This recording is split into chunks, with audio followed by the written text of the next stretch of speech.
कहाँबाट प्रुफ छ तपाईसँग? कसले भनेको छ समय तपाईसँग कहाँबाट प्रुफ छ देखाइदिनु मलाई। प्रुफ नभएर त हो नि तपाईँहरु प्रुफको कुरा गर्नुहुन्छ प्रुफ भएको कुरा त भएको कुरा गर्नुस् न तपाईँ। दुई गते कुरा मान्नुहुन्छ कहाँबाट प्रुफ? हैन दुई गते दिलीप आफैले भन्छ सबैले भन्छन् मैले बलात्कार र हत्या गरेको पनि भन्छ छ दिलीप के लेख्नु भएको छ सर्टिफिकेट माने भन्नुभयो यहाँ भएको मध्ये पनि हो कि ठिक छ मसँग पनि छ तपाईँको भन्दा अझै बुझिने कपी छ मसँग यदि चाहिन्छ भने म दिन्छु तपाईँलाई के प्रमाणित गर्न खोज्नुहुन्छ होइन यो मैले हातमा लिएको छ हेर्नुहोस् त तपाईँले दिनुभयो अझ बढी स्पष्ट त्यही हो यही हो यसले के प्रमाणित गर्छ भन्नुहोस् मलाई तपाईको विचारमा के गर्छ तपाईँ के को लागि प्रुफ गर्नुभएको छ मलाई भन्नुहोस् अनि म बताउनु सक्छु तपाईँ यसले के भन्छ सिजोफ्रेनियाको कुरा छ त्यो भनेको त्यो भनेको के हो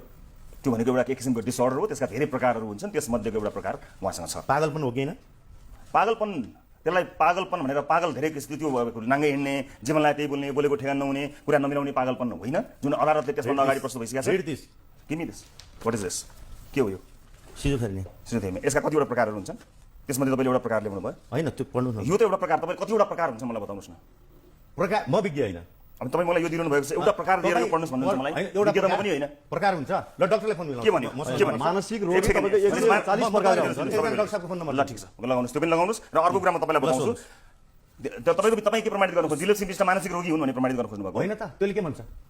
सिजोफ्रेनिया भने के हो अरे तपाईँकै यही रिपोर्टले के बताउँछ भने नि सर 19 वर्षको सिजोफ्रेनियाको बिरामी हो